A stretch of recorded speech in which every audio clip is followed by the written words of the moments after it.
Hello, everyone, and welcome to the Shooter Art Podcast. I'm your host, Ross Baxter, and today is episode 110. I've got my Jimmy Neutron here. I'm ready to go. I'm rocking. I've got a good friend on the show coming back for the third time on the channel. We have Jacob Claussen on. How you doing, mate? Good to have you. Hey, thank you for having me again. Anytime. So today we are going to be diving into the madness of the future of the game and film industries. You name it, we're going to be trying our best to tackle all these crazy topics that me and Jacob have basically talked off camera, trying to figure out what's going to happen next in the gaming world and the film world. And but first things first, as always, Jacob, you know how it is. Take on the introduction. Tell us a wee bit about yourself. Yeah, sure. So my name is Jacob. I'm a lead environment artist at Fall Damage. Previously to that, I was a vegetation artist at Ubisoft. And before that, I've been an environment artist at Starbreeze. I had my own indie studio starting off there. So been doing a little bit of everything basically in the industry. Perfect. Yeah, so have you guys had the chance to tune in to our first podcast together on the, I think it was like episode 20. We're talking like 90 episodes ago, crazy. You guys can tune into his story if you want to learn more about his background, etc., from Ubisoft all the way to indie. But we'll also touch on a few fun questions as well today because he's now a lead environment artist. But today, like I said, we're diving into the future. So we're going to start off with a big question. Mm? And the question is, what do you see the future of studio sizes becoming? Like, what's going to happen? Do you think they're going to get smaller or bigger? What's going to happen based off your perspective? Yeah, so I mean, I've been in everything basically. I think I started out with 15 people with my indie studio. After that, I joined a studio that had 250 in house, but 500 like with outsourcing. Mm-hmm. And then I went to Ubisoft, which is numbers up towards, I think they are like 15,000 or something like that. So it's 15,000. insane. Yeah, like all the Ubisoft studios together. But so I've been in like all the different sizes, and what I kind of for myself saw that for me it works the best when you're a smaller team. But the problem with smaller team is usually the workload is kind of tricky. Mm-hmm. But with kind of the way of creating games now, I think it's going to just be easier and easier. And I kind of see that with the studio I'm at now. We are towards 40 people, and we kind of creating stuff that I would say go towards being more high-end studios, and it's very fun to see. And I think it comes down to that accessibility with kind of technology has become easier. Yeah.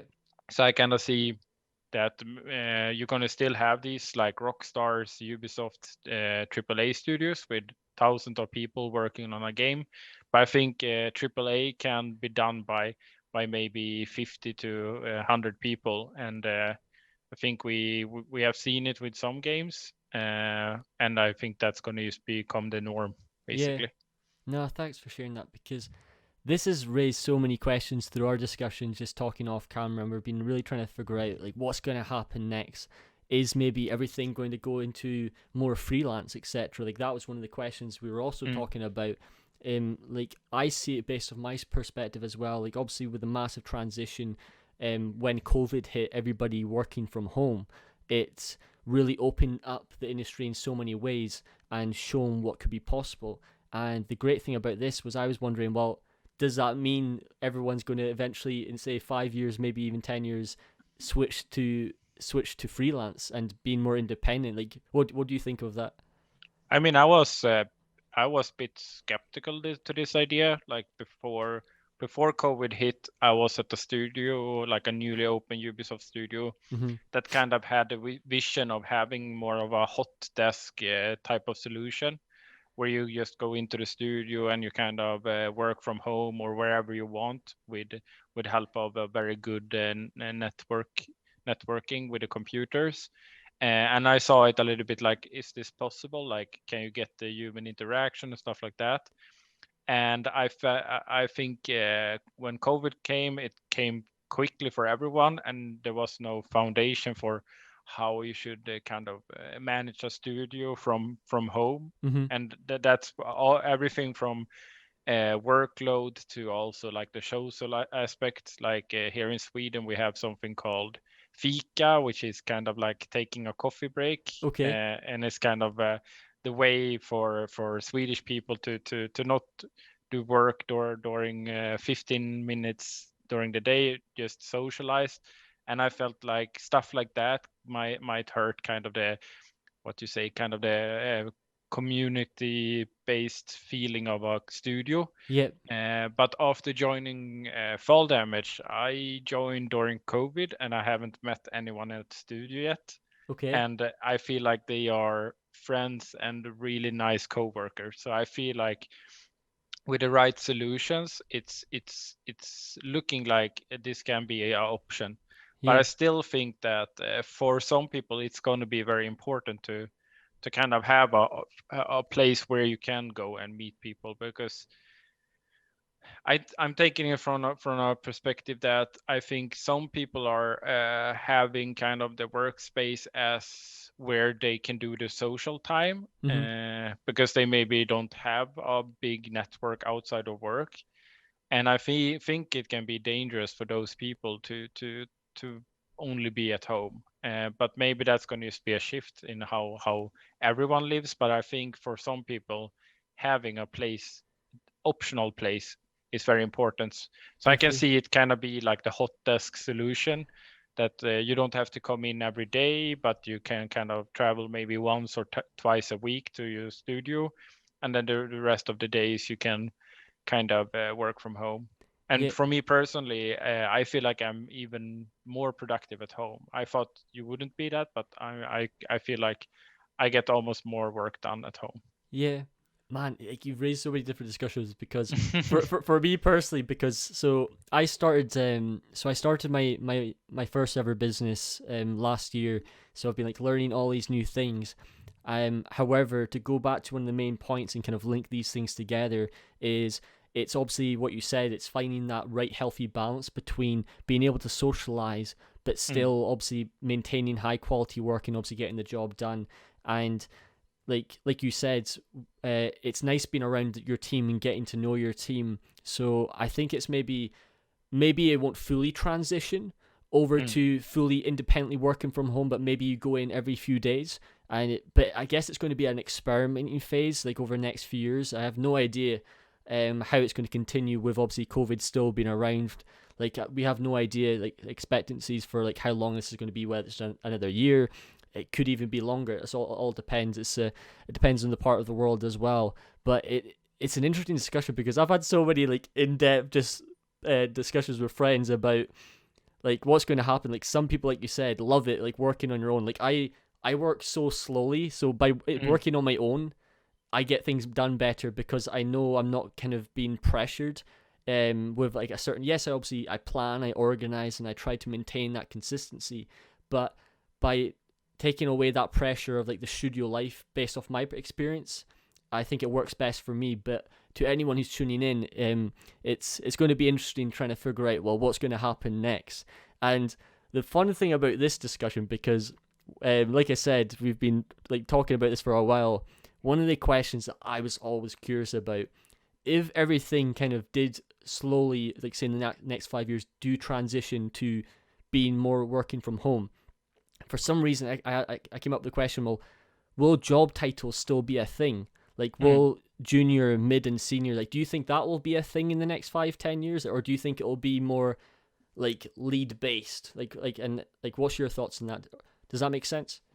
Yeah, I think especially for AAA, I have a hard time seeing those things disappearing quickly because they are so ingrained in the system. I think I can see kind of maybe towards technology be easier, that maybe some titles change from maybe 3D artist to artist, maybe Mm-hmm. stuff like that. Like it's getting like redefined that way, but I don't think like junior, mid, and senior is going to disappear in a long time. I Yeah. think it's kind of ingrained in our system a little bit like that. So yeah, I think maybe like if you look at indie studios, they don't look at that like towards that so focused. But if you go to bigger studios, uh, you kind of you're part of a bigger Yeah, cogwheel. So I think they're not going to change that in a long time. yeah. It'll Maybe the stay around. maybe the time frame and stuff going to change. Like it's very differently depending on the studio you are at, and Hmm. they kind of see different. Um, they have a different like category how you go up to being from a junior to a mid to a senior, and I think hopefully that will become more kind of overall based in the same what you say kind of categories, because Yeah, now it's very differently.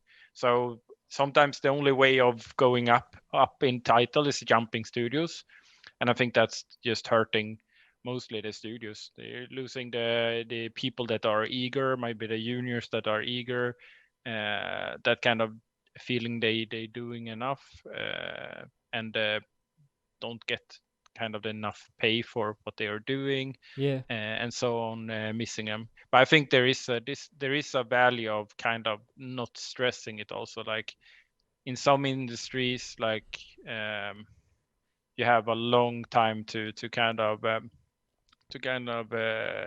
getting past intern even.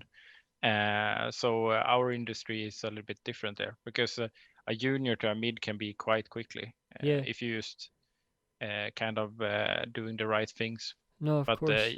I think it's always sometimes also down to the person. The people that push more usually have the possibility to go up in their titles. And I mean titles. I think after a certain time they don't get so important, but Hmm. in the end, titles is kind of where your salary is lying. So that's why they become important, because Yeah. of course you should be paid for what you can do and you're doing. No, I completely agree. It's I had this discussion with a film director a few months ago, and the only thing about the whole kind of, how can I say it, chasing titles is like, I think, and I completely agree with the person I was talking to. So basically, we were talking about uh, everyone's kind of moving at this rapid pace. Like they're really trying to Mm, push to grow rather than really focus on even just like, I know it's so cliche, but the fundamentals, instead of really thinking about how do I get to the next title straight away, mm, and actually focusing on building your foundation way better, and then realizing, right, when is the right time to take that next step to go up to mid or to go up to lead, and vice versa, all the way up to, depending on what is your ambition. Like maybe you don't want to progress to these certain levels. Maybe you've found your level of comfort based off what you feel is best for you. But based on what you said there as well, like you obviously brought up technology, and technology is another main discussion everyone's been talking about, and it's going to mm. be a really fascinating discussion. But is there any technologies that you've came across recently that's either terrified you, or you're just like, what on earth is happening with this new technology? It's going to take away jobs, or is there any really cool, fun ones that you're looking forward to? I mean, I think like everyone is in that kind of world now. Is if like am I going to lose my job and stuff like that? And I think it's like impossible questions to answer. But Yeah, I think it's important to kind of pay attention to the future. And I mean, I think there was a big bump now when MetaHuman came from Unreal a couple of 1 month ago, and all the character artists froze. It's basically kind of like a tool similar to Sims, where you yeah, just slide and you can kind of create super detailed, realistic characters. But I mean, it's just a new way of doing it. I mean, most high-end studios are doing it with photographs and then just cleaning it up a little bit in ZBrush. So I feel like even this one is almost even more creative. But I think in the end, it's just that everything becomes more streamlined and simpler yeah, to use. So you can kind of like be more of a storyteller than a UV mapper or a LOD creator. So I think for, for the early time now, it's going to be kind of fun and enjoyable. But I think everyone has to ask their question if they feel like they can be part of this switch, because I think it's gonna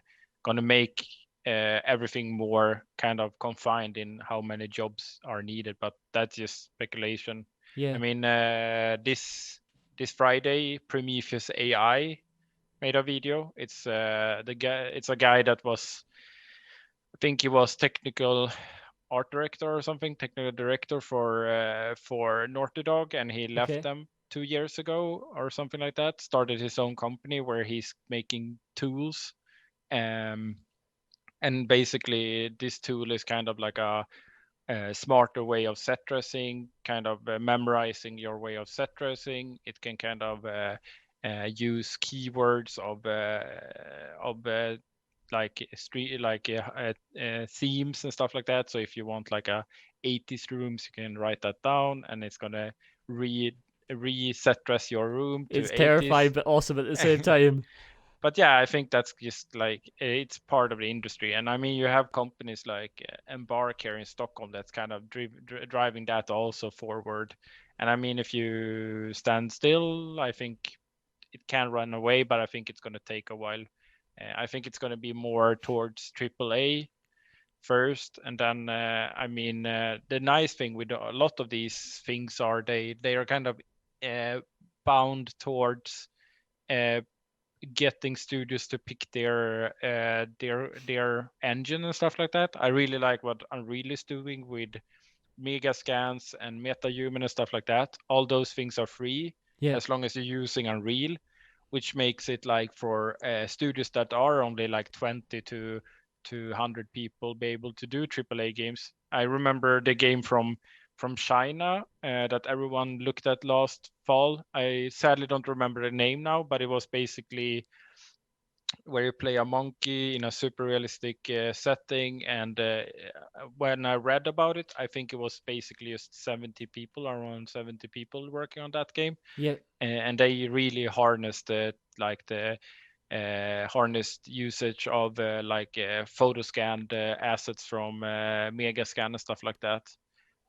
So I think that's going to be the first like bump that you're going to have like these small studios be able to create Yeah. uh, kind of like AAA, that what we call AAA now. Of course. Like Um, there was, sorry to cut you off. yeah, no problem. Like there was this video I was watching. So basically, well, it was kind of two. So there was one from 2 years ago. So it was like 2018 it came out, and then there was one last year. And basically, kind of exactly similar to what you're talking about, but basically there was this system that took photos from anything and turned it into a style. And it was crazy the power of this. And then there was also the character builder website tool that you showed me last Yeah. week, which was scary. Like characters. We're not trying to terrify you, but this tool is like epic but scary at the same time. But will hopefully help the pipeline. And there was this really interesting video. I was talking to Jacob about this before.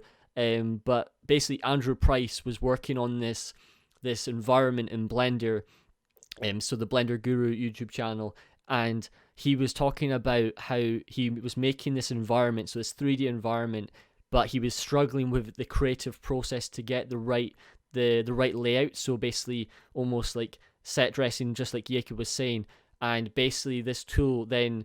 So you do like your main block and you finish it to a certain degree, but then like the final 30% or the final 20% is generated, and it just takes away that extra kind of tedious but then again, a lot of people love the detailing part. Like I love going into all the nitty gritties and stuff, but it just shows like what options are available, and there's a lot of these things already been happening for years. Like obviously when procedural hit, we were like, okay, this is the new norm. Like obviously years ago, like it's crazy now, it's like been like 10 years since the Photoshop texturing days. Like you were just like painting all your maps in Photoshop, but it raises so many fun discussions to see what actually is going to happen. And like the only thing though, like to once again base off what Jacob just said there, I think the way things are going to head is based off, like you said, about making things simpler. So it's going to try to take away the jobs that are tedious. And like a good example was rotoscoping, that I was told. Like I've done quite a bit of rotoscoping in the past, but it's like all those. Like I've got a bold question, so actually based off this. So do you Mm. think like technical art jobs will eventually disappear, like technical artists, or do you think that'll No, always be around? I think you're gonna have like I think it's more like 3D artists and concept artists and all those things are gonna merge, and then you're gonna Okay. have the people that really enjoy technical art are gonna go towards technical artists, because I think you kind of want the people that kind of are driven of creating these new smart ways of doing stuff. Mm-hmm. You kind of want them to build on what already existing, but you also want the creative people that kind of can use these things in the best way. So I can kind of see that kind of like concept artists and 3D artists are merging together slowly. Mm-hmm. I think it's going to be very important as a 3D artist to be able to work without concepts and stuff like that. Yeah. I think I see that when I'm teaching, it's very enjoyable, and I think it's very important to do it in your first pieces. Uh, but when you do it, you need to kind of ask yourself, why is this looking so pretty? Why did I pick this concept, and why do it gets all these likes and stuff like that? Like analyzing why is this picture beautiful in a person's mind, Yeah. instead of just recreating it without a purpose. So I think mimicking is a part of learning, and I think you had that when painters learned to paint, they kind of took the previous best people and painted like them, and then slowly your own style was created. Yeah. But yeah, I think like concept art and 3D art is slowly merging, because I see kind of all the concept artists I know now are almost purely 3D. Yeah. All sculpting a ZBrush or doing something similar. Yeah, I mean, with Blender, it's become super simple also for concept artists to do it without any cost. So they can just like photo bash or like 3D bash something in 3D in Blender, and then give it to the 3D artist, and the 3D artist can make it like playable. But I think soon you're going to be able to kind of just create it, like photo bash or 3D bash it, and then the AI is kind of making it game ready instead. Yeah. I heard of an example of this that you had at Horizon Zero Dawn, the game, if you know that game that came out a couple of years ago. Yep. Those big robots they had, that was basically just concept artists creating them, and then they had like 3D artists cleaning up for games. And I think yeah, Like, uh, am I right in saying when they were doing Horizon Zero Dawn, a lot of that was kit bashed? yeah, I mean the robots, robot mechs, the big ones, that was basically just kit bash by concept Yeah. artist. Sadly, I don't remember his name now, uh, but and that was basically just by 3D artists kind of generated to work in a game setting, because these were millions of polys. Yeah. And I can kind of see that cross between cleaning up something is going to be quite early, uh, or that's kind of what I guess all the AAA studios kind of want to disappear first, because nowadays you kind of pay outsourcing for it. So I can see a world where outsourcing is not as important, and you have Mm-hmm. like because nowadays previously you had big studios and you had all the interns and juniors creating assets for you. This was like the beginning, and then you moved over to having outsourcing. So every AAA studio is basically having an outsourcing studio or two that creates all the props, and then you have the environment artists set dressing with the props, and you have some key people doing like the high-end 3D things like hero props. Yeah. And now the next step would maybe be that instead of having outsourcing, you have kind of like, yeah, you have kind of an automated way to kind of take concepts to prop from a concept prop to a game ready prop Yeah. with AI or something. But that's Dude, that's a cool impossible. discussion though.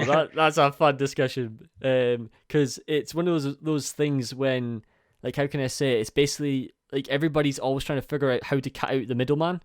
Mm, Like no matter what, like that's always the long term kind of objective, because obviously you, like you said, you're wanting to make things as efficient as possible.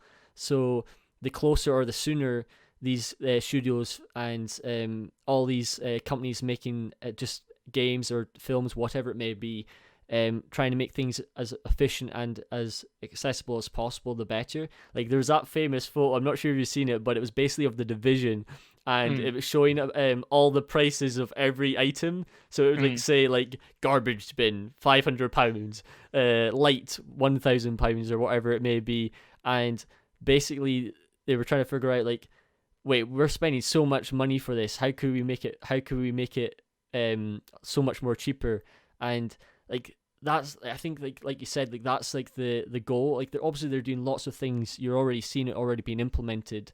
Like people have been able to make games like from home for quite a while now. Like for many years, like indie studios are growing and they're on the rise. And mm. we had a discussion about this as well, about probably do you think indie is the future, or do you think it's going to be still kind of like what's It's your thoughts on that?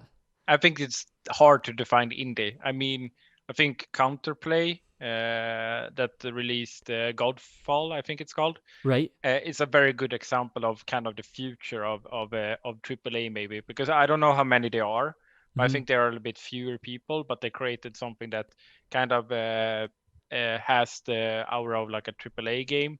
And you starting to Hellblade, I think it's a good example of that also. I think there are not super many people, but that also looks AAA. So I think that's kind of where we're heading, like be able to kind of, because I think the problem with having like a super big studio and then you have like three different outsourcing companies is that everything is so spread around, so it's very hard to kind of have a vision and kind of get everyone to stare to that vision.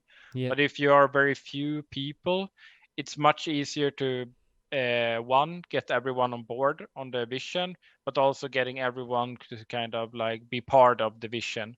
uh, because I think for a lot of people when they are in AAA, it's kind of like you're a very tiny part of a big cogwheel. Yeah. And I mean, for some people it's super fun, but I think after a while it can become frustrating to not being kind of like part of the general idea of what the game is. And I think I think we see that a lot in when most seniors nowadays, they leave their studio, like their big name studio, Yeah. after 10-20 years and create like a indie studio. Mm-hmm. And I mean, we at Fall Damage, we got kind of like some main people from DICE started this studio, and you see that a lot here in Stockholm, like big names from their studio just leaving to be able to kind of go back to the roots of video game development, I think. Yeah. um Well, and it's it ties in as well to the next question, because I was saying earlier, like what's going to happen as well. Like obviously, like there's so much things going on. Like it's so like, just to give everyone a wee bit of an update based of what we're talking about today. Like we're not saying like these are going to happen. We're just having a back and forth discussion to see, based off our experiences, like what do we think could happen, mm, just so that it helps us all together, like to work together to figure out how to make that next move, like that next main decision, and be able to adjust. Like I think that's always been part and parcel for us as artists, is our industry grows at such a rapid pace. We're trying to keep up with everything. And one of the questions I wanted to ask you was, because of so much things being kind of not thrown at us, well, I guess it depends on how you take it, but there's like so much resources these days to learn from. Do you think, like once again going back to the creativity subject as well, do you think it's becoming ever more difficult for artists because of the noise, because there's so much things to learn on? Yeah, I think it's a little bit also like a lot of people talk about the social media aspect of everything. I Yeah, think we all want things to go very fast. I think my generation is still a generation where we had slow internet and we had a more slow world. yeah, But I think the more generation ahead is a little bit like fast results, and I think when you realize when some that becoming good at something takes time and effort, when you realize that, that's when you kind of like lift off the stone of like the heaviness. yeah, Because I kind of went that way with learning 3D environment art and stuff like that, and it was a whole new experience for me. And you always go towards these times when you feel like you can't progress or you bump into something and stuff like that. But I realize now, kind of switching to concept art and 2D and illustration and stuff like that, I kind of have that struggle with me, and knowing that it's gonna take the time it takes. yeah, And I think that's a very nice thing to realize, to just accept it and kind of use it almost, kind yeah, of like looking forward to a couple of years ahead and not next week or next month, basically. yeah. Like I said, I think we just need to kind of take a step back Mm, and realize the bigger picture, like you're saying, instead of just going, I want this now. Focus on, right, what's priority right now. mm, And I was saying to you before we even started the podcast, one of the things I feel that, and I talked about this on a few previous podcasts as well, is choose your choose the people you follow or choose the content that you're subscribed to wisely. And the reason why I'm saying that is because it's so easily to be bombarded with, say, if you're subscribed to, I don't know, 50 YouTube channels or maybe even hundreds, you're getting these constant notifications flying through and constantly being absorbed with so much marketing, so much data, and so much information. You're trying to figure out what is the actual right one, like who's the best person to choose. And what I've done of recent years is basically I've wiped almost everything out. So basically, I focus on the 5 best channels on YouTube that's going to add the most value mm, um, to me as an individual. So, for example, right now, I was talking to you guys previous episodes. I'm learning business, how to grow my brand as an artist, and how to help people learn more about their worth and actually value their skill sets. And I think that's crucial. But what I see that's happened, and I'm pretty sure you'd agree with your education as well. Like there was a lot to learn when we were studying, but now if you compare it to now, it feels like there's this like we had it easy. You know what I mean? Like it just now there's so many softwares, there's so many technical aspects that mm. people keep saying that you have to learn, but the question is, do you actually need to learn it? Like I'm not saying I'm an expert, but I'm just saying like try to cut down on the knowledge you're absorbing. Like, do you agree? Do you disagree? So I would say everything is more spread out now, Right. and I would say in the end, do what you think is fun. I think Yeah. that's basically the best thing you can do. Like I look forward to Mondays, and it's a Yeah. weird feeling to look forward to Mondays Yeah. I'm the same. because You gotta love every day. You got to. yeah, but I mean, like, it's not always been like that. And I worked in like normal jobs also, like hmm doing sitting in telephone to answer customers and stuff like that. So I've been part of that, and I think I'm so happy to be able to do every day what I think is fun. hmm And I did that from almost from the start, like starting, I went into environment art, and I solely focused on like Naughty Dog, kind of that style, and I thought that was super fun. Uh, and then you change a little bit. I went towards a little bit stylized, and then I started to do concept art. So I'm kind of like always waving, Yeah. and and towards that process, I picked up a lot of different things that helps me still today, like just doing concept art on the side helped me to be able to feedback much easier or do paint overs for myself. So I think focusing on kind of like everyone is talking about Houdini now. I should learn Houdini. Can be dangerous. I think knowing Houdini is super powerful. I got kind of the uh, I was lucky to have the possibility to learn it at Ubisoft, so I kind of know it now, and I think that's always good to kind of like uh, test out stuff and see what you like. Yeah, But then you shouldn't do it just because you feel like you have to, yeah, because then you're gonna end up maybe knowing that thing and be able to use it, but you're gonna not enjoy it that much.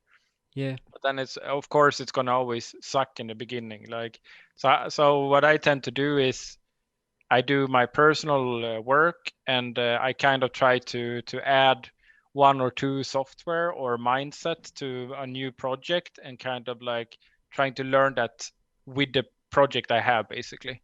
yeah, And that way it's not the software I'm trying to learn, it's more like doing the that project that I'm really passionate about, and then I just get those softwares, learning those software for free basically. yeah. And I think that helped me to pick up softwares. Definitely. um, It's yeah, you nailed it there. It's making sure you answer the why. Like, mm, why are you using it? Not just because either you've been told to use it, but actually stating like, what, like for example, what are you working on, and why is this beneficial, mm, and not just learning it just because either it's become a trend or you see other people saying you have to learn this. Yes, things become industry standard over time, but as you said there, a lot of people have been talking about Houdini. I've heard people talk about Houdini blowing up for years, and mm. it's not it gets obviously it's incredibly powerful software. It's amazing, but trends sometimes come and go. Like certain things do happen. Like, but like for example, just do exactly what Jacob said. Like, focus on like what do you love personally, enjoy it, make the most of it, and if you feel that an extra tool in the future or whatever you're using now is going to increase that quality and add value, then give it a go. That's when you should dive into it. And you raised something there which I feel is imperative to talk about as well, is your transition from obviously you're a lead environment artist, but your transition from 3D to more concept. Mm. And it'd be kind of nice to hear about that. And like, so how much growth have you had by focusing more on concept art? So I can just say why I did it first. Mm-hmm. I basically went into 3D without knowing what 3D is. Yep. And I was always more fascinated with 2D.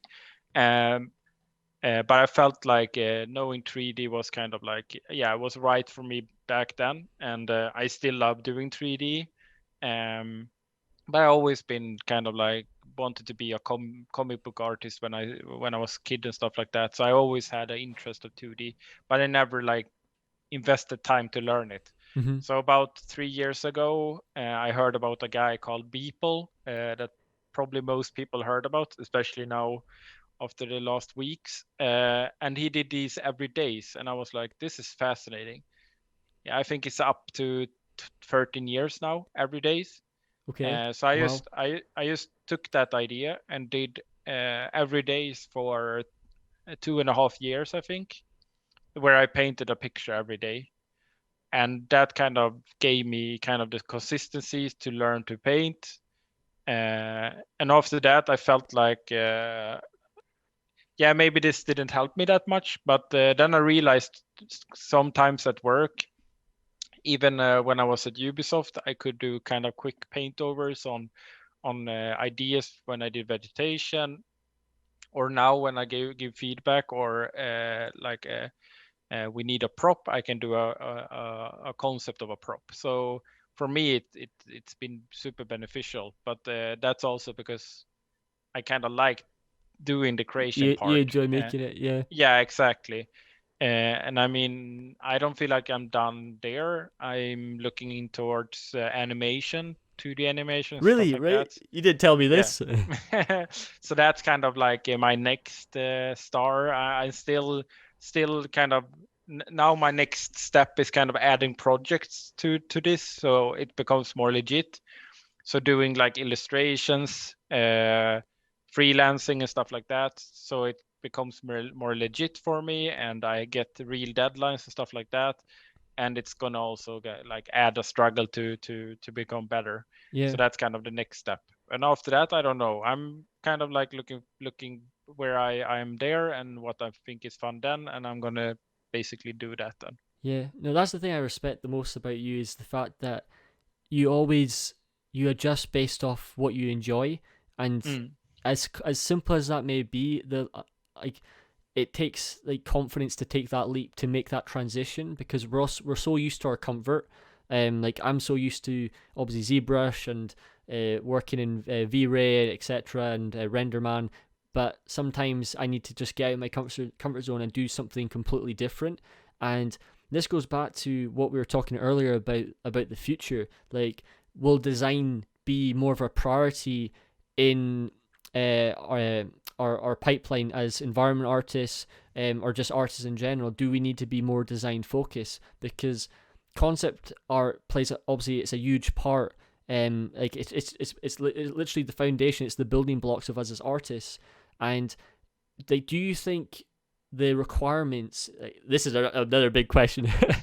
Do you think the requirements for, say, environment artists, or just artists in general in the future is going to be require more concept heavy like skills? Like, do you think that Mm, like, or do you think it's going to be more the same? I know that's a big question.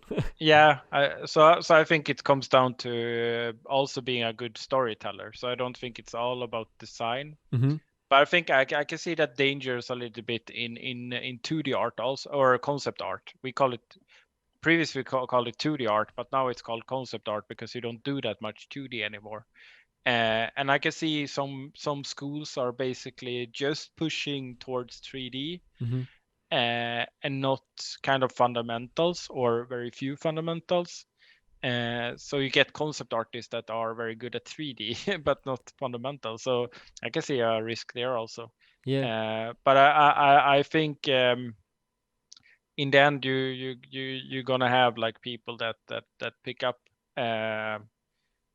design and stuff like that, and they are usually going to be strong, like a stronger candidate.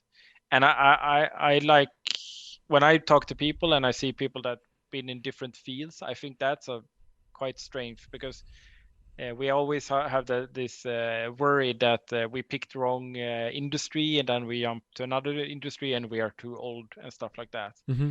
But I think that's going to be a strange. I met and talked a lot with concept artists that maybe were in architecture before, or they were in industrial design and stuff like that.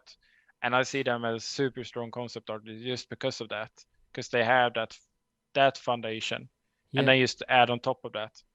And maybe for me, being been in 3D and knowing how 3D or environment artists thinks and what they need, kind of helps me when I do concept art. So I think should never be worried to felt like you picked the wrong industry first. Yeah. I think being open to kind of ask yourself if you're on the right spot right there and now is a good thing.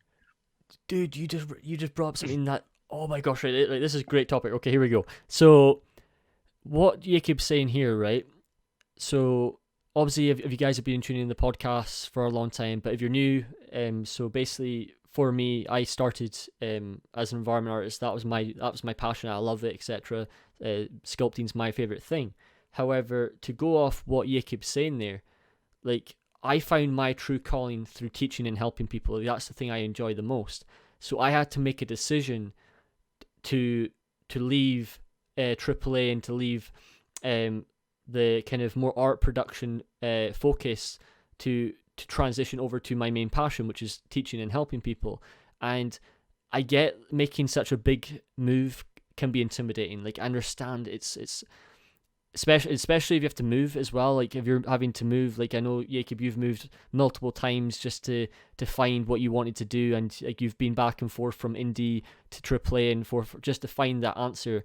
And like you said, you're making your amazing books now. Like, I love seeing it. It's great seeing the designs coming through, especially the one you showed me a few weeks ago in Photoshop. That was here. By the way, folks, if you're tuning in, be ready for it. It's cool, right? But before I get carried away as usual, the main point I'm just trying to say here is that's how you grow the most. Like, for example, in the last year, that's been my most productive year, I feel, in my life. Like, learning the whole business aspect, learning more about how to market myself as an artist, how to use the right words, how to build a brand. And that's why I started the Business for Artists podcast. But the only way you're going to find that answer out is by just giving it a go. It's like, I'm no expert in business, but I knew for a fact, in order for me to learn and to help people, I needed to start something different. So I started a new podcast. So I was just like, right, let's just give it a go. Don't care about my knowledge or expertise. The only way to, like, I can bring on guests who have that expertise. Like, that's not a problem. Like, for example, I'm talking to Jacob today about things related to art in general for the future, based on his experiences and his transitions in life. But unless you take that step, you're not going to know. So if you're like, it's all about just being confident to go, like, it's okay to go back to square one, because technically it's not square one. You're actually moving forward, because it's going back to that main point Jacob said earlier. It's about happiness, as cliche as it sounds, but you want to be happy. Like, come on, be happy. Go for it. Go for it. I mean, I think that's why I think you kind of learned the most this year, because you found something you're passionate about. And I have actually a funny story about just that. That I think it's okay to talk about now, because I left Ubisoft. But basically, so I worked as a vegetation artist there, and previously I have never worked with vegetation. Yeah. So I kind of got a call from Ubisoft Stockholm, where I really wanted to end up. There was a lot of people there I wanted to work with, like Ben Wilson, and I knew that Simon Barle was there, who is I would say one of the best vegetation artists the magician out there. of vegetation. Yeah, he was at DICE for a long time, did all the vegetation there, and now he's the lead on Quixel. And for me, I was like, I was like seeking mentors, basically. And for what, I didn't really care that much, but I wanted to just kind of like try out being specialized in something and see if that's my calling. So when they called me and asked, we heard that you really like vegetation. And I don't know how they heard that, but I said, yes, I do. Yeah. And then basically I got an interview the week after that. So I just was sitting down and learning vegetation for a week, basically. So I had something to talk about. And then non-stop just grinding out. And I basically, what I did was, instead of them giving me an art test after that interview, I just brought the things I did during that week before. I did some avatar things, and I brought that to the interview. So I basically did an art test before they even asked for an art test, to kind of like force them to pick me. Wait, 1 second. Sorry to cut you off, but remember, gosh, this is years back now. This is crazy to think about this. But remember the first time I came across your work? So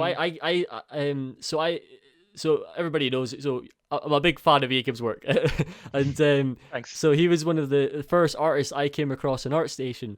So I commented on Jacob's post.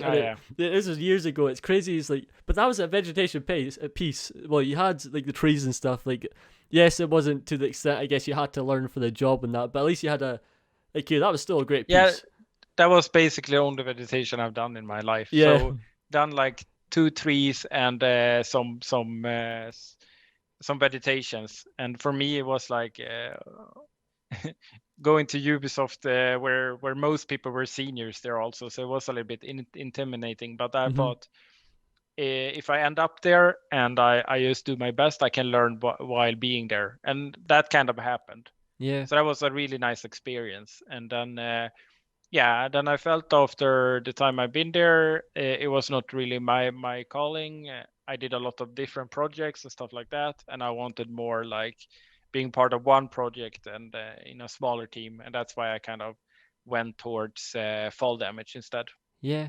Wow. Nah, this is a great topic to talk about, because like it's great for like we can say, for example, like trace your dream and etc. And obviously we all want to go for it, but the one thing that we're trying to highlight here is like you may try something. Like for example, many people, especially the podcast, know I love film and I love games and that, but until I tried, I didn't know if it was the right thing for me. And once again, it goes back to that point. It's you have to try to figure out, and it's okay. Like say if you're going through your probation period and you're questioning during that time. Yes, I know it's 3 months is technically not a long time, but does this feel right for you? And you want to go with your gut. Like I've always trusted my gut, and I know this is a bold statement to say, but it's never failed me yet. If my gut feels, do you know that just weird feeling you get? You're just like something's not working. It doesn't feel right. No matter what, I always go with it. Like I try to say this a lot, but I live life with no regrets. I try to figure out right what is it that I want. It's okay to look stupid. I don't care looking like an idiot if it means that I found the answer. So give it a go, see what works, and let us know how you get on. Like a comment if you have any interesting stories, please share it in the comments down below. So before we get into the madness, as always in question time, the great thing is this is Jacob's first time getting to do this, so I get to bombard him as always with the most craziest questions ever. Well, it's okay. I'll be nice today. I'll be nice. But we want to talk about a really interesting subject because I'm new to this, Jacob's new to this, and it's really been introduced as of late. Well, would you say over last week, like you said, so about people? So can you explain what this whole topic is about? So am I wrong in saying, is it NXT? NFTs. NFT, right. So can you explain what this is? Because I am completely new to this. Yeah, I think everyone is new to this. And I think most people are sick of hearing about it if you're on Twitter. Because everyone is talking about it now. I've been off Twitter, like I've not off Twitter, but I've not been scrolling, so I've missed out on the action. Yeah, but it's I think it was the best thing to not be. But I think it's a very interesting topic, and I think also it's going to be probably stay for a while. You never know with these things. Maybe it's going to just be a bubble that burst. But basically, what it is non-fungible tokens, I think. So it's part of the cryptocurrency and the blockchain. These are words that are maybe meaningless for some people, but basically what this is a certification for digital art, and that can be music or art pieces and stuff like that. With Beeple kind of made it mainstream in December with having an auction where he kind of made a lot of money, and then even got Christie's, which is kind of like one of the big art classical art houses or auction houses that even sold their first digital piece with Beeple there. So it's kind of moving towards the art world. And I think for digital artists, it's always been like we are more towards movie production or we are not part of the fine art world. We are more part of the fast-paced consumption media art world, basically. Yeah. So you mostly live on doing concept art or all that stuff, and it's a very fast world, and it's also creating kind of like the same thing, and maybe you're not even creating what you want. So what I feel like this is gonna do is maybe give the possibility for artists to be able to do what they really want to do. But then of course, or make money more directly. But then of course you have like the ecology problems and stuff like that. And my hope is that like with the pushback that comes from a lot of artists, we're gonna see solutions there. I know too little to know if there is a possibility to solutions, but I think it's gonna be a hot topic now for a couple of weeks, and then maybe it's gonna lay down a little bit, and then maybe when a more sustainable way coming, then like everyone is maybe gonna jump on it. But even ArtStation is jumping on it now, so they are even moving towards having NFTs. I think it's in a couple of weeks you're gonna have it on ArtStation even. Yeah, it's so when you told me the value, I was just blown away, and then obviously I was mentioning you beforehand, so I watched the video, and it was about 6 million for Beeple. Yeah, So something like that. crazy. Yes, I understand. So Beeple has like 300,000 followers on some of his social media. So he's massive. Obviously, he's been around for years. And But done every day art for 13 years. So it's yeah, basically, non-stop machine. yeah. But it's crazy the fact that this it gets introducing a new kind of possibility. Like there's Mm, a new market, so to speak, in the industry for us to kind of figure out how we can maybe maximize our own brand and maybe try to capitalize on making an income from our art, whether it's almost like a showcase, so to speak.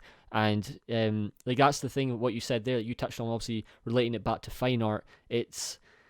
It's interesting. Like obviously we're so new to it, so it's going to be interesting to figure out what actually happens with it. Like I'm mm. a noob. I have no idea what's it about. I'm still learning the ropes. And the same for Jacob. But it's a fun topic. So can you say the name? So what? So it's NFT. NFT. And I mean, I think for me personally, I'm probably gonna just wait and see what happens. Mhm. Like, there is that thing called FOMO, fear of missing out, that Mhm. I think a lot of people feeling now. Like, I need to jump on this bubble to earn a lot of money. But I think if you are a normal artist, I think it's very hard to go get those big numbers. So I think you see the big numbers, and that's usually the people that have a big following and stuff like that. And then you're gonna just have a big swarm of other artists joining this. So I think it can be also good to wait out sometimes. Yeah. Reading about it, I saw that there is a lot of transaction cost to it also. Okay. So it's not free to post your art this way. So I would, before jumping into this, I would always read about it, and also about the ecology footprint it gives, because that's also something. It's just a couple of weeks old, this race in it, but probably we're gonna get more, what do you say, pre-reviewed, Like testing or um, examples of it in some way. yeah, or like papers and stuff like that, like kind of like, because uh, cryptocurrency is a part of the world now. I Yeah. mean, with Bitcoin's race and stuff like that, I think it's going to be here to stay. And I mean, governments are starting to kind of try to find ways to prohibit it and stuff like that. So it's part of the real world now. So I think reading about it is important, and then choosing for yourself if that's the right way to go. Yeah. But yeah, I think I saw someone talking about that these are basically going to be the art pieces you hang up in your virtual room when you have VR. Mhm. So you never know where it's going. It can also be just a bubble that bursts in 1 month and then it's gone. You never know. Yeah. Um, Well, you said something there which is viable, so make sure to take this into consideration. So obviously, what Jacob was saying there, do your research first. Like take for example cryptocurrency, like you just said there. Yes, we've seen a rise again with crypto, and particularly because of Elon Musk's massive investment of billions to that really literally kind of launched the market, and there was multiple other things. Like one of my friends has invested, and he's got a great return of investment from it. However, sometimes a lot of it's down to luck, mm, and especially if you're new to this, like you don't want to be investing money into something that you have no idea obviously about. It's going to sound so common sense, but it just make sure you know what you're signing up for. Like I said, I'm still learning this. I'm going to do some further research, and we could even talk about it in a future episode as well. Yeah, we'll see what happens if we learn more about it as we go along. But just read into it, see what happens, and see if it's for you, or if there's maybe a market you could dive into and apply it to your own personal work, and if it's of value. But yeah, yeah. I think yeah, the important part is also. Uh, I can see people do like jumping into it because of the money, and I think it's more important to create art you care about, because of that's course, probably it's gonna be what gonna have a value. So I think just yeah, create art just because of that craze can be dangerous. I think focusing on your craft, and then maybe get into the industry first, and then look forward. Like, because the people that really earn money on this is people that have 20 or 10, 20 years of already building up a name and stuff like that. So yeah, I would be careful. Yeah, be smart, folks. Don't dive into any craziness. But before we dive into the madness, I just want to say one last thing based off what you just said there, which is, and it's the reason, once again, like I said, I started the new podcast, is if you guys are new to art, the one thing I just would like to kind of put out there, like, slowly, if you're, like, I'm not saying you have to have massive social media following or anything, but the one thing I would like kind of to see more people at least thinking of, like, then again, you might even not want to do this, and that's just think about your worth, like, understand the value that you bring, and is that can that value that you bring to a team or to a company bring you like the life that you want. So basically, like I said, I started the new podcast, Business for Artists, to focus on building your brand and focusing more on you doing the exact thing that you want. So just doing a wee bit of research into maybe how to go self-employed, whether it's a sole trader, and then if you're more advanced, going down the road of maybe eventually starting your own limited company and maybe building your own indie studio and building your own games, etc. Just, I wanted to throw that out because I do think having your own brand is crucial, and it plays a massive part to making a name for yourself. But maybe that's not for you. So maybe you're like, Ross, no, be quiet. I don't want to listen to that. Let's get into the fun section. So we will. Okay, so you can prepare yourself, my friend. We're about to bombard you with the most random questions of all time, and you're going to have to answer them. Oh my god, yes. I'm ready. Right. So there's a few ones that I keep asking. I keep consistent. So you'll be aware of this section because I know you've been tuning in. However, I like this question. I love this question a lot. Favorite villain of all time? Oh my god. Oh shit. The pressure is on. Let us know. What villains out there are you a massive fan on? It's so funny because it's also like depending on which time of your life you are in. Yeah, it's always based off like your recent situation. You're like, whoa. Yeah, basically yes. So I'm trying to figure out what would be like the main answer there. What are you watching at the moment? I went through all the Jurassic Park movies now. Oh, so, nice. So the T-Rex would be a good answer, but I mean, I'm a big fan of Aliens and the Alien character. Like the first two movies are one of my favorite ones. And I mean, I tend to go towards horror more than comic book, probably. I grew up on a lot of horror movies. Cool. So going towards horror. Wait, what horror films do you like? Tell me, I want to know this. Any suggestions? Any ones you recommend? I mean, I'm in the camp of liking bad B horror movies, camp movies, basically. Okay. So towards like Mosquito from '95 and stuff like that, where you can kind of see the line of the mosquito sometimes and stuff like that. I really enjoy that stuff. But then I also like the classic ones like Freddy Krueger and Halloween and like Friday the 13th and Friday the 13th and the stuff Ring, like that. But now I gave you kind of like all the villains. So it's a hard question, isn't it? Yeah, I think kind of like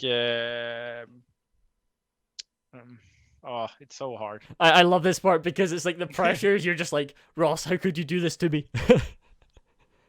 Yeah, but I would say right now the T-Rex.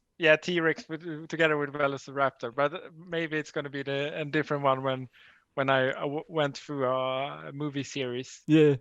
We'll go with that then. That's fine because I'm here. I'm a dinosaur like nerd. Like I love my dinosaurs, so I'm gonna be all for the dinosaurs. But I think I just think the impact of the T-Rex, especially in the first Jurassic Park, for the whole movie industry, is so impressive still. Like watching it this weekend was still so impressive. Yeah.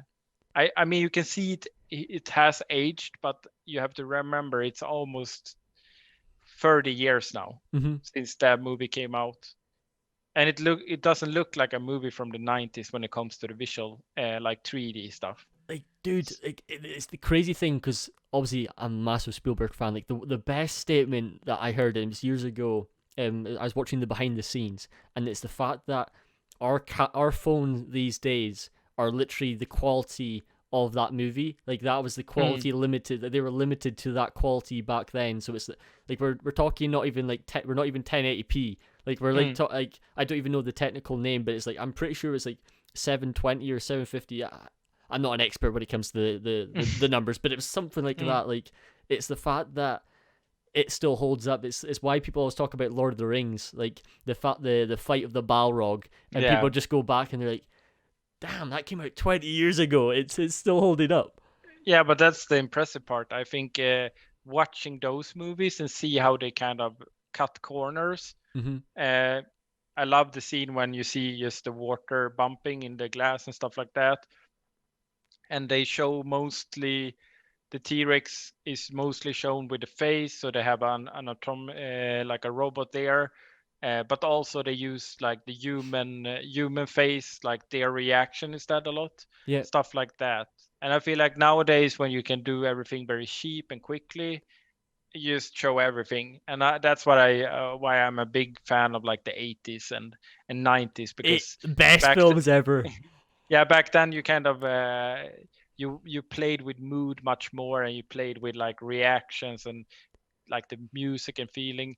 Yeah, there is something I'm missing there with new movies. I can't pinpoint it right away, but yeah, I think it has something to do with that. Like, Yeah. but I mean, there is movies that kind of like bring back some like props and stuff like that, and I think we're gonna probably see a new era of that, maybe, especially now with Unreal being part of the green screen world of movies, Yeah. which is very looking forward to see where we are going with that. Dude, you've just made me think of so many questions. I'm like, oh gosh, right, okay. So the cool thing that you said, like you know me, I'm obsessed with films. The practical effect. Please tell me if you know this, because if you do, I'm trying to remember because I've completely forgot. When they did the effect of the water making the ripple for the cup and also the footprint, how did they do that again? Was that literally a weight? I'm sure there was something simple they did. Oh no, I remember. It's so basically when they made that ripple of the T-Rex coming in, there was this it was either an instrument or something, and basically it was the vibrations. I think he was playing the guitar, and he obviously played the guitar, and somehow he was like a certain distance away from the cup, and he used somehow that to create the effect, and it took him ages to figure it out. And it's like that practical genius that you're talking about. Like that's why, like for example, I always use the Dark Knight as an example. Like the first time I saw the lorry flip over, and then obviously going back to a legendary one, obviously being Terminator, like the scenes that we all relate to when it comes to practical effects being so powerful. But it's, yeah, I agree. Like there's so many things that in that era of the 80s and 90s that I wish was in today's films. Like I don't know what it is quite yet. One of the things, so I was interviewing an animator who I've been watching for a long time called Jean Denis, and Jean Denis was saying what he learned was those films were a lot slower, so they made the shot longer instead of it just constantly cutting. So maybe that is the thing. They just actually hold the shot much longer, whether it's the T-Rex, and they let us actually kind of almost be a part of it. Like, do you agree, disagree? I don't know. Yeah, I mean that's why most of my favorite film is from 57, I think, Okay. 12 Angry Men. Right. And for me, I grew up with watching theater a lot, and I feel like movies back then was almost a little bit like theater, and it was Awesome. like it was more about the human interaction and kind of like the reaction between the humans and stuff like that. It was much slower, but for me had more impact. And I think it's also about when the digital realm came to fruition, you can basically create whatever you want, but sometimes having limitation, I think, helps Yeah. the creation of something.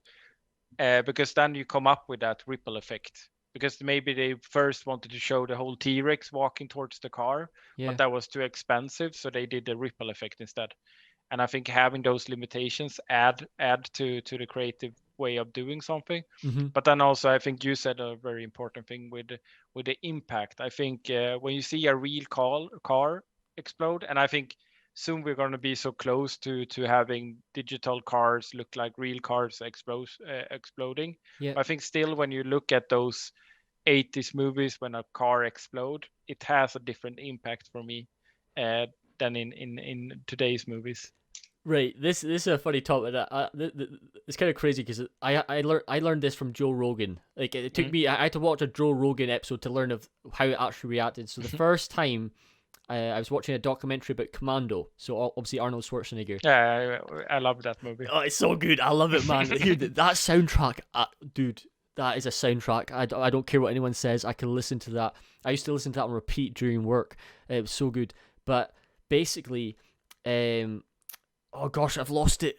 What was I gonna say? No, No. my brain's gone. Wait, what were we talking about? Jacob, save me. What were you saying? Practical effects. Practical effects. What were we gonna talk about? And oh, you told something that Joe Rogan said. Oh, well done. You saved me. Okay, we're saved, folks. We're saved. Jacob saved the podcast. We're alive. This is still going to be up.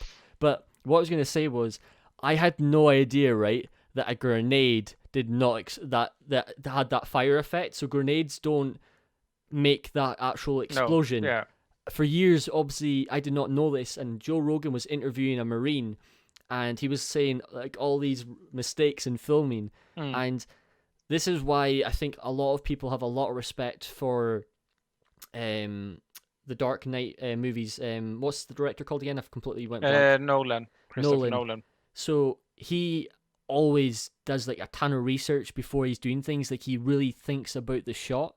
And I think Nolan is one of the very few people who is similar to the older generation of movies. Like this goes back to the famous scene in Jaws.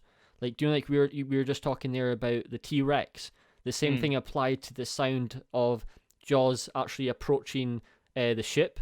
Like you never saw the shark, but it used the surroundings to make that more believable. Like that's why like when that movie first launched, everyone was just like in awe. Like they were terrified because they never saw the shark. It was just the anticipation. It was like, and that zoom in effect I remember from that movie. Oh, it was so good. It was genius. It's those things like everyone who's listening, if there's a way that you can start incorporating sound and incorporating video as much, like yes, we love fly-throughs. Like, don't get me wrong, it's really nice to showcase your work, but really maybe try to incorporate sound in a really unique way. I think it was Balaj I was talking to on the podcasts a while ago. Like, we were talking about how we liked using sound and also the disadvantages in that. But it's like those experiments.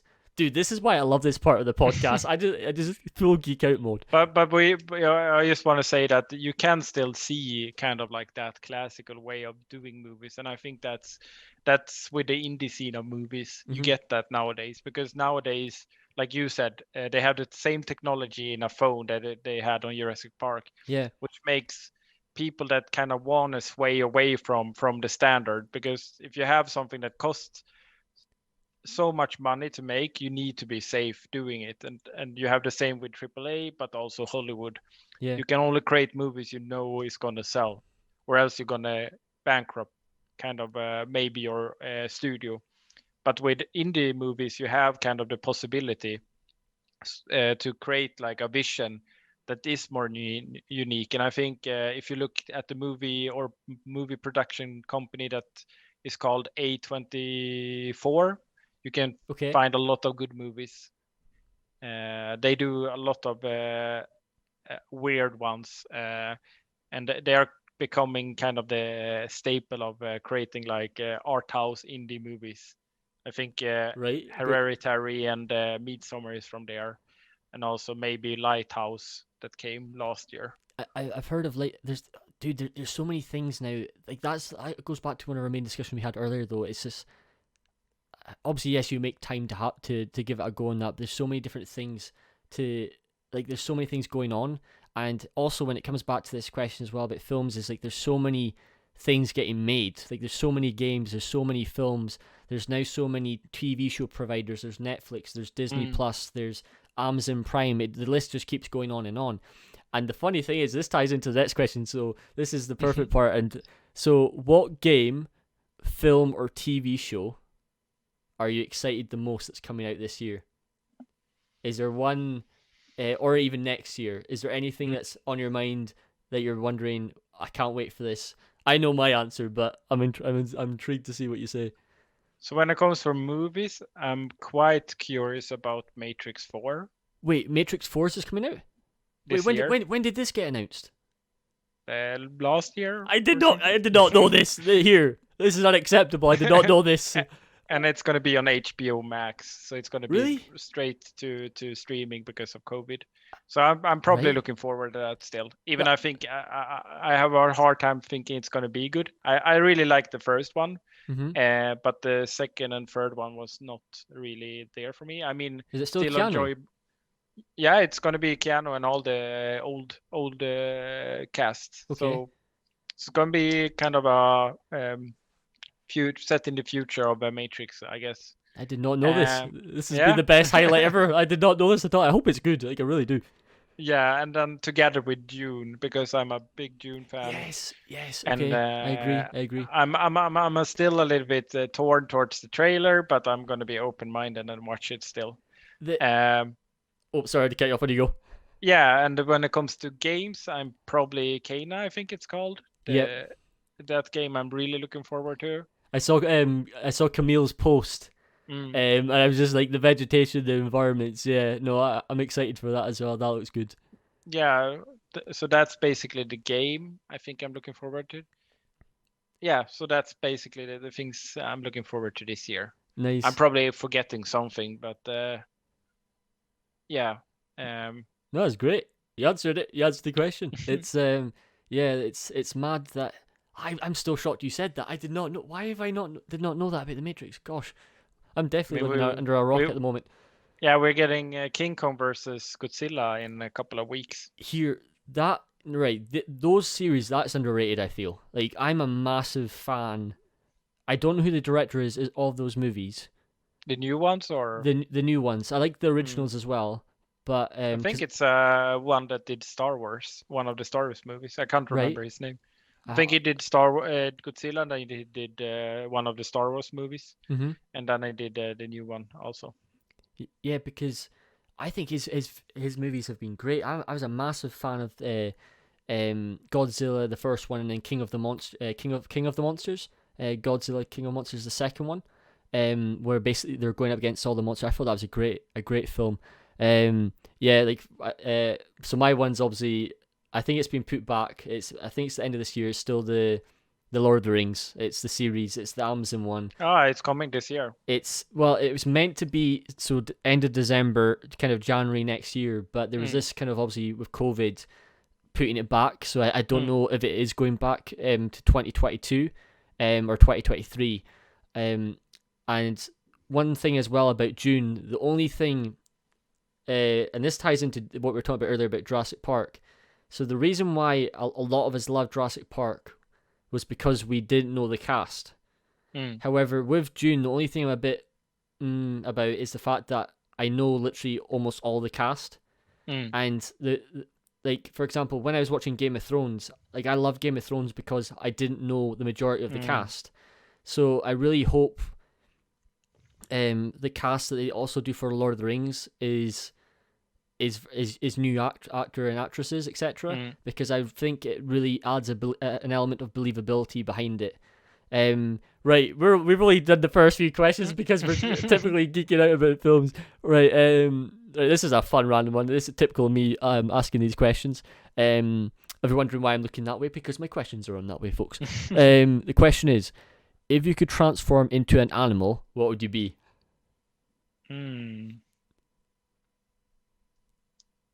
I've been saying on the podcast lately I wouldn't mind being a wolf. I think being a wolf would be pretty cool. Yeah, I'm thinking if I want like a special ability. Oh, right. Okay, you're Like, thinking cool. All right. Okay, let's have it. Let's see. I mean, I would think it's interesting to be like I think they're called squid in English because they Right. have 8 brains. Wait, squids have 8 brains. I didn't know this. You're They learning have here, one. folks. They have one brain for every arm, I think. Really? Right. Okay. Genius. So Loving it. so they are seen as being one of the most intelligent animals, Yeah. or like a dolphin maybe, because they are nowadays seen Yeah. as the most intelligent With the animal. sonar thing, Yeah, the signal. but then I mean I'm a cat person, so I wouldn't be sad being a cat and just Here, chilling. we know the reason why you're choosing the cat. You're doing the transfiguration. You're going straight into a cat. I understand that process there. It's no, but man, that's mad. When you're saying about the what's it called, the squid. So have you seen that famous David Attenborough video?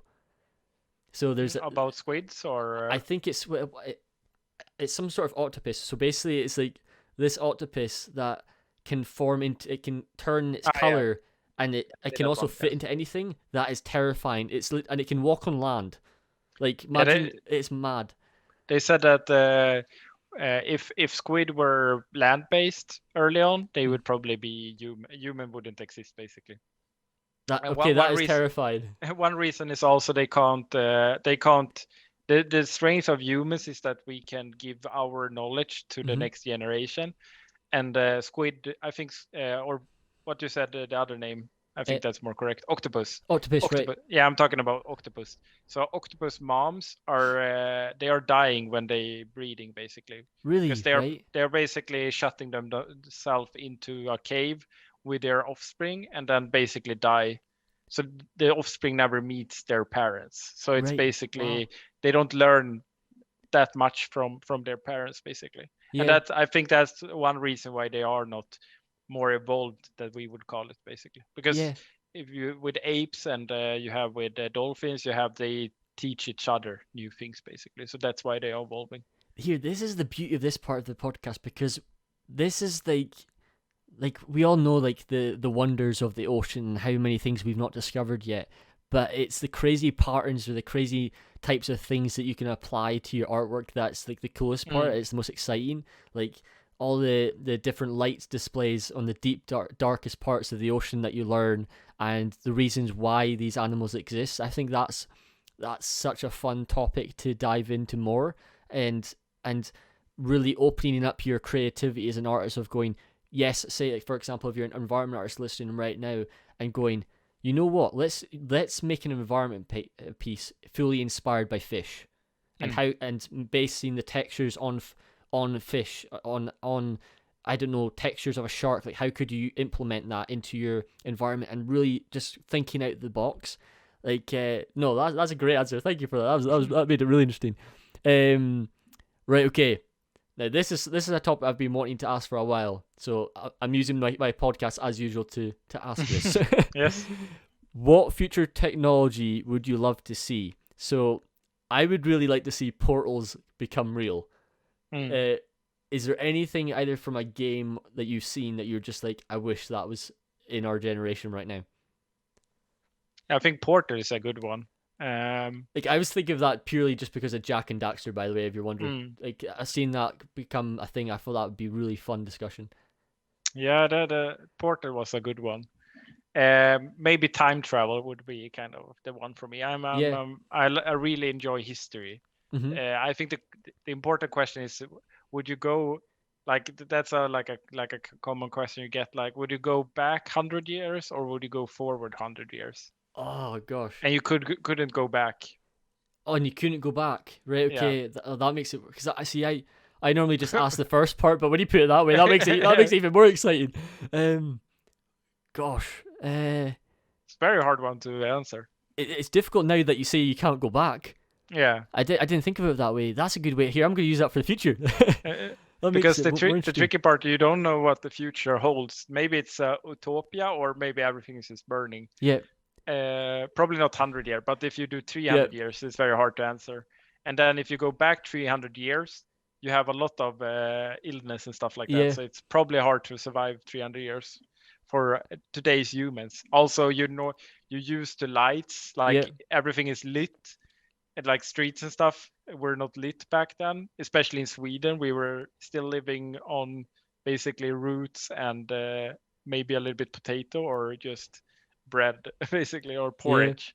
So yeah. man. Here I've got my answer, so I'll answer it first, I guess. Then, Mm, since you asked the question, so I'm gonna say the forward, right? And it's the most stupidest reason why, just because of the cartoon TV show The Jetsons. mm. Have you ever seen The Yeah, Jetsons? yeah, of course. Yeah. That's my reason why I'm hoping that is the future. Well, actually, technically, I don't know if that's a good thing because the pollution in that technically showcasing that is not really good. But we'll pretend the living life in the sky is the future with all those really cool animations and almost wait, what are they? Is it Hanna-Barbera? Hanna-Barbera, yeah, Hanna-Barbera made them. I'm pretty sure. Mm. Here, I'm going for the future. I'm risking it. I think I'm too afraid to go to the past. Yeah, I think we know be able to go back. I would pick the future also. Right. So with that transitioning into the next question, because once again, as always, there's always a pattern somehow in my system. Favorite cartoon as a kid? So I grew up like artistically. The reason why I went into like drawing and stuff like that was Donald Duck. Yep, awesome. Before that was Bamse, which is a Swedish one. Yeah, you told me that Yeah, 2 weeks ago. It's the first time I came across him. yeah. So it's basically a bear that eats honey and becomes super strong. But I would say Donald Duck, and when it comes to Donald Duck, I really enjoyed DuckTales when I was a kid. Yep. And Darkwing Duck. But then also I had a time where I really enjoyed Dragon Ball, the Dragon Ball series. The amount of people, I don't know if it's just because of the generation of the people. Well, I invite all ages, so I don't. Maybe it's just Dragon Ball is just that good. Like literally, like no joke. I'm pretty sure about 10 of my last 15 people have said Dragon Ball.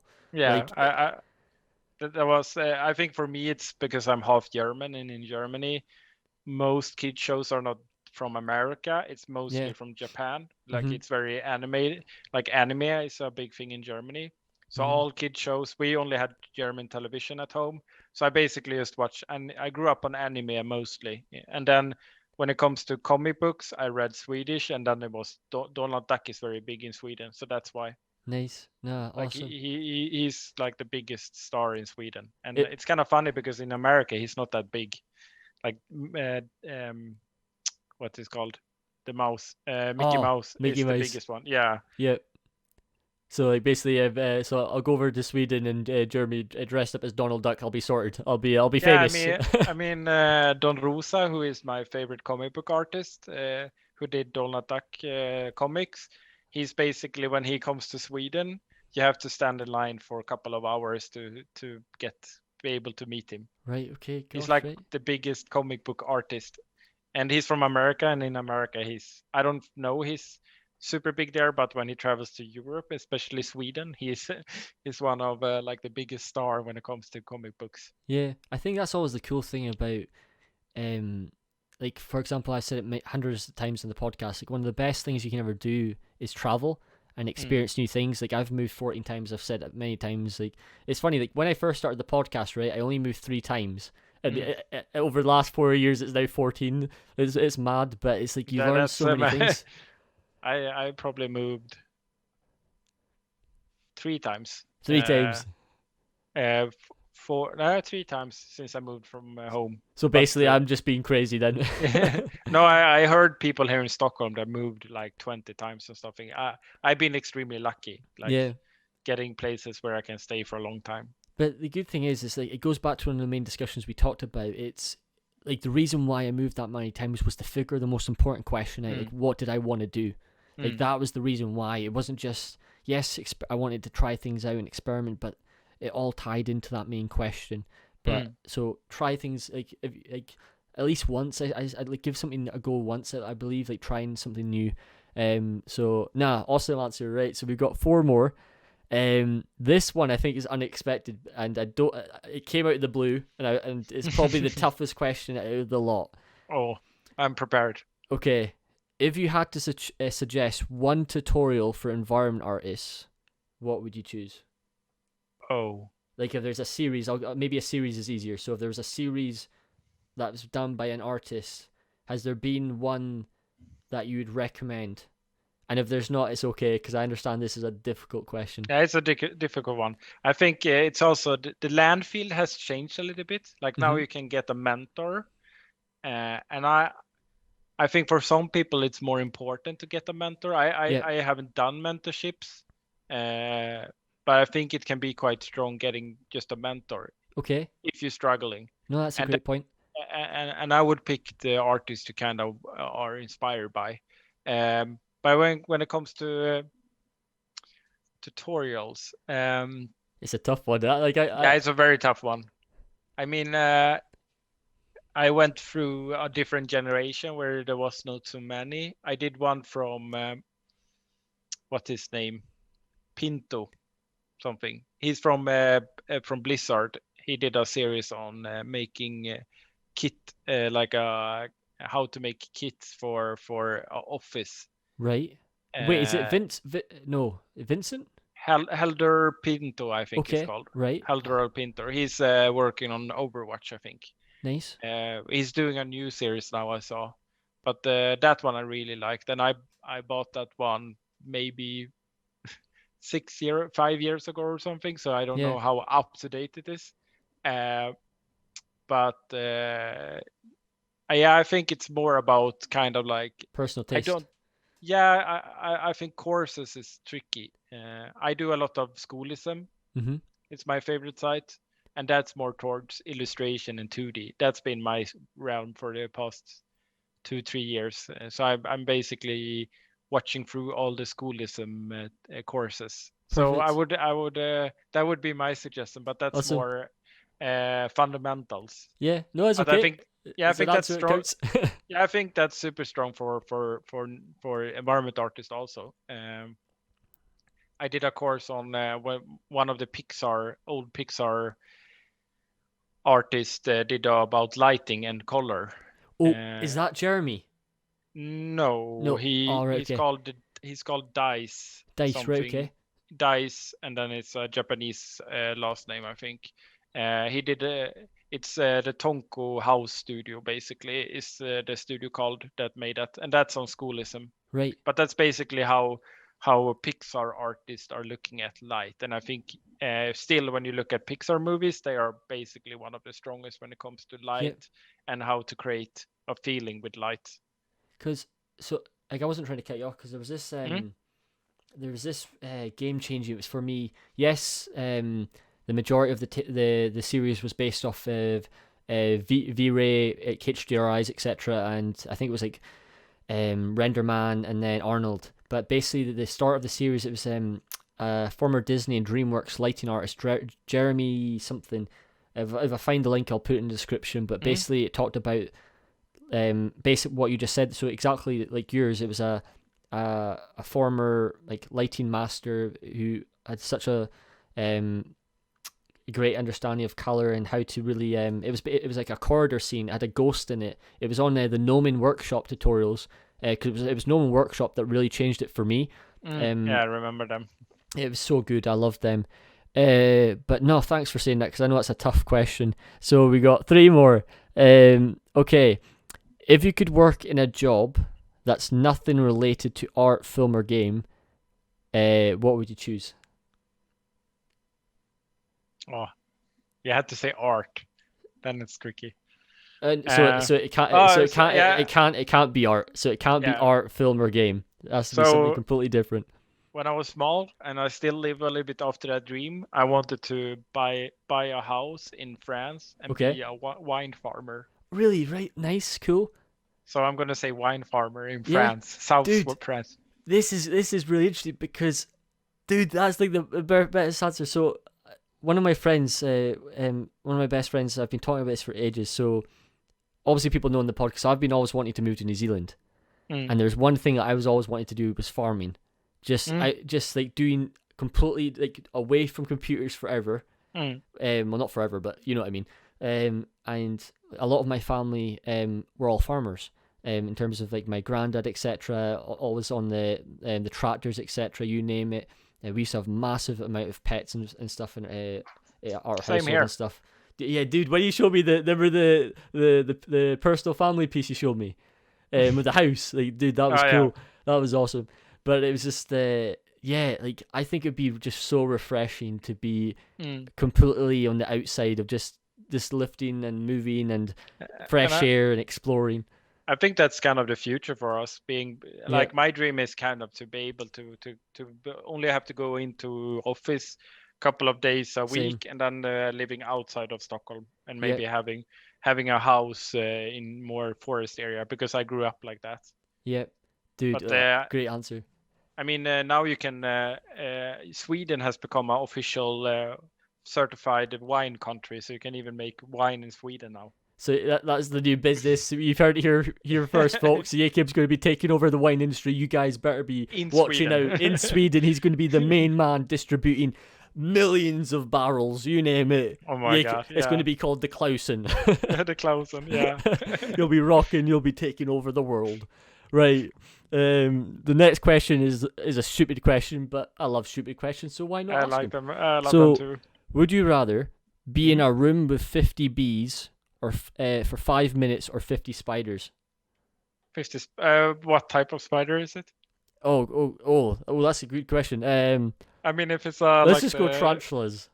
Okay, then I'll pick the tarantulas. I'm not scared of spiders. Oh, darn it, I never caught you out. That was easy. Next time. I mean, yeah, just pick the one that wouldn't hurt the least. Yeah, you're just like, I filled you there, Ross. I mean, I think you could probably die of 50 bee stings. Yeah, I never if it thought would be, if it would be the black, what's called the black spider with a red spot. Black Widow? Black Widow. Then I would probably pick the bees, because that one is... I've got a story about that. Right. Okay. So my mum lives in Australia, and I've told the snake story before. So there was a snake in their house that was like 6 foot long, but there was also a black widow, and I can't remember the full gist of it. But basically, my mum was in the garden.